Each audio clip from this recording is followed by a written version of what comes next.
Bom, eu não falei aqui sobre o tempo, né? Eu falei espaço e tempo. Na verdade, o tempo apareceu aqui apenas como um parâmetro em relação ao qual eu estou tomando a derivada para definir as quantidades cinemáticas. O tempo para a mecânica clássica é uma coisa simples. O tempo passa igual para todos os observadores, é uma coisa que só anda para frente, né? E para a gente determinar o tempo, a gente só precisa especificar uma origem e acertar, sincronizar nossos relógios. Tempo, para Newton, é uma coisa que passa de forma regular e constante. As frases que ele usa para falar sobre o tempo são bem curiosas, né? Tempo, na verdade, ele não sabia muito o que dizer, na minha opinião, né? Tempo é uma coisa que corre sempre para frente, sempre do mesmo jeito, né? Galileu, por exemplo, quando queria medir tempo, vocês sabem como é que ele fazia? Galileu foi o primeiro cara que descobriu que as oscilações de um pêndulo, elas levam aproximadamente o mesmo tempo, independentemente da amplitude. E ele fez isso porque ele era obrigado pelo pai dele a frequentar uma igreja, uma basílica em Veneza, que é um lugar que tem uma cúpula gigantesca, um candelabro que tem mais de 80 metros de comprimento. Então sopra um vento lá e o candelabro fica oscilando, né? E o Galileu, entediado possivelmente pelo que estava acontecendo, ficava olhando para o candelabro e tentando descobrir qual era o tempo que ele levava para fazer uma oscilação completa. Faz ideia de como é que ele media o tempo? Ele não olhava no celular, né? Ele media o tempo com a sua pulsação. Então, ele usava a pulsação, quantos batimentos cardíacos demora o pêndulo para ir e voltar. Felizmente, como o pêndulo tinha um comprimento muito grande, o período era muito maior do que o tempo de um batimento cardíaco, senão não ia servir isso, né? E foi assim que ele determinou que o período de oscilação era aproximadamente constante, independente da amplitude. Então, o tempo é essa coisa que passa. Hoje nós sabemos que essa visão do tempo não é correta. Hoje nós sabemos que o tempo passa de forma diferente para observadores diferentes. Observadores que estão em movimento relativo não medem o mesmo intervalo de tempo. Isso é uma coisa que está nos limites da mecânica clássica, que a gente vai descobrir quando estudar a mecânica de objetos que se movem muito rapidamente. E o que é se mover muito rapidamente? É se mover com velocidades comparáveis à velocidade da luz. Então, quando as velocidades relativas são parecidas com a da luz, o tempo muda de cara. Aliás, o próprio espaço e tempo começam a se misturar. Mas isso é objeto para um outro contexto. Isso foge à mecânica clássica, porque lembra, a mecânica clássica acaba lá no século XIX e isso é coisa do século XX, né? Outra coisa que também foge ao escopo da mecânica clássica é o que acontece com objetos muito pequenos, objetos microscópicos. Nós descobrimos no século XX que a descrição do que acontece no mundo microscópico tem que usar um outro ferramental. A mecânica clássica não dá conta do que acontece no muito pequeno. Então, o muito pequeno ou o muito rápido são coisas que fogem ao escopo da mecânica clássica. É isso que é a mecânica clássica. É o que cabe dentro dessas fronteiras. O nosso trabalho nessa disciplina, e eu vou terminar a aula de hoje com esse comentário mais geral aqui, nosso trabalho nessa disciplina é complementar ao trabalho que você fez nas disciplinas introdutórias de Física por Atividades e Física 1. Nessas disciplinas, você descobriu quais eram os conceitos e leis físicas que nós utilizamos para compreender a natureza. Muito bem, agora na mecânica clássica é a primeira vez que nós vamos juntar essa compreensão, esse domínio sobre as leis e princípios fundamentais da física com as técnicas de manipulação matemática das grandezas que são associadas a esses diversos contextos. Então, todo o nosso trabalho na mecânica pode se resumir da seguinte maneira. Nós vamos olhar contextos físicos. Palavra bonita que significa olhar um problema, né? Um bloquinho descendo um plano inclinado. Já probleminha chato, né?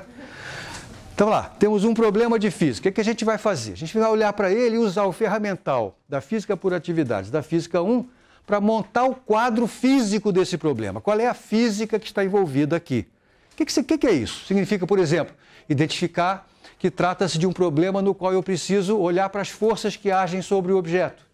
representar o diagrama de forças.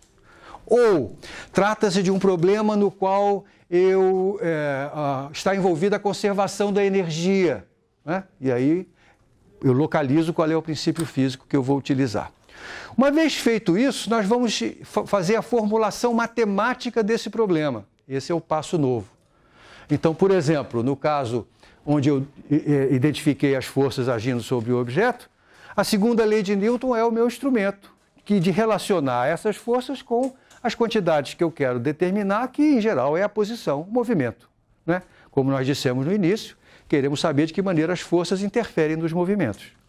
Então vamos escrever uma equação que relaciona as forças com o movimento. É a segunda lei.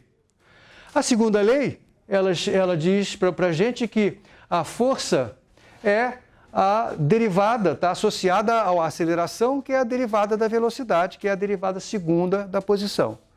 E a posição é o que nós queremos determinar, porque é a posição que nos diz como vai ser o movimento. Se eu souber de que maneira a posição depende do tempo, eu sei como é o movimento. Então, todo o meu interesse é em determinar isto aqui. Como é que o vetor posição R depende do tempo. Ou seja, como as suas componentes x, y e z dependem do tempo. E como é que eu vou fazer isso? Eu vou fazer isso resolvendo uma equação matemática. Então, eu peguei uma situação física, eu descobri quais são os elementos físicos associados a essa situação, e aí construí um modelo matemático que representa essa descrição física. E esse modelo matemático envolve a formulação de uma ou mais equações. Transformei um problema de física num problema de matemática. Agora eu vou resolver o problema de matemática. Muitas vezes esse problema vai ser resolver uma equação diferencial, porque trata-se de descobrir como é que é uma função cuja derivada primeira ou segunda eu sei como é. Isso é o que se chama uma equação diferencial. Então vamos resolver equações diferenciais. Essas equações diferenciais, em geral, estão sujeitas a condições iniciais. A gente sabe a posição inicial, qual era a velocidade inicial, o bicho saiu não sei de onde, vai chegar não sei aonde. Tem condições iniciais que são dadas pela formulação do problema e que são traduzidas pelos valores que certas grandezas matemáticas têm em certos instantes de tempo.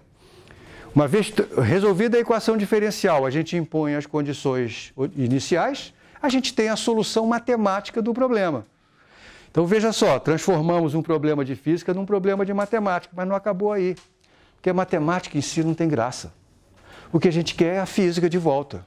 Uma vez que a gente tem a solução matemática, agora a gente vai querer saber o que isso representa na natureza. Então vamos voltar para a física, vamos ver se essa solução matemática que eu obtive faz sentido, se ela obedece às condições físicas que eu impus no início. Muitas vezes vão acontecer de aparecerem soluções matemáticas que não correspondem a situações físicas viáveis. Por exemplo, que produzem intervalos de tempo negativo, enfim, produzem coisas que não são admissíveis fisicamente. E, além disso, a física vai me dar elementos para eu determinar se o meu procedimento estava correto ou não. Porque muitas vezes eu sei, mesmo sem fazer conta, o que tem que acontecer em alguns casos limites. Estou lá falando do meu bloquinho descendo o plano inclinado, que é um exemplo. Eu sei o que acontece se o plano inclinado for vertical, não é verdade? Temos queda livre, não é isso? Então, a minha solução para o problema de plano inclinado, quando esse ângulo for 90 graus, tem que dar a solução que eu já conheço. Então, a física, de novo, vai nos dar elementos para a gente olhar para a solução matemática e descobrir se ela está fazendo sentido ou não. Então, o que nós fazemos nessa disciplina é, na verdade, eu posso descrever como um procedimento que começa num contexto físico. Repito, palavra bonita para dizer um problema de física, né? Esse contexto físico gera um modelo matemático, um problema de matemática, portanto. Esse modelo matemático, então, a gente tem uma solução para ele. E nessa fase aqui nós estamos fazendo matemática, não estamos fazendo... A física está lá atrás, né? A física já deu a sua contribuição. E agora nós devemos pegar essa solução e compatibilizar de volta com o contexto físico do qual a gente começou. Então, nessa disciplina é isso que a gente vai fazer. É a primeira disciplina de um certo ramo de conhecimento e pesquisa física que é chamado física matemática. Que física matemática é isso aqui. é pegarmos uma situação física, a partir dela criarmos um modelo matemático, desenvolver essa matemática, né, chegar a uma solução matemática, e aí trazer essa solução matemática para a realidade física de novo. Legal? Bacana? Isso é estimulante ou desestimulante? Você adora matemática? Tem uns que adoram matemática. Física por atividade, já nem querendo fazer conta. Não tem conta na física por atividade. Aqui tem. Né? Aqui não pode deixar de fazer conta. Você já percebeu que vai ser necessário resolvermos equações diferenciais. Aí tem o apavorado. Ih, eu não lembro mais como é que resolve equação diferencial. Não precisa se preocupar. Eu não pressuponho que você saiba nada disso, a resolução de equações diferenciais. Você vai aprender a resolver equações diferenciais aqui. Tá? Sabe por quê? Porque o conjunto de equações diferenciais que nós vamos resolver é muito pequeno. São algumas poucas. E essas aí não precisa ter um curso de um semestre. Eu, em 5 minutos, te mostro como é que resolve. Tá? Chama-se Equações Diferenciais numa Casca de Nós. Perguntas?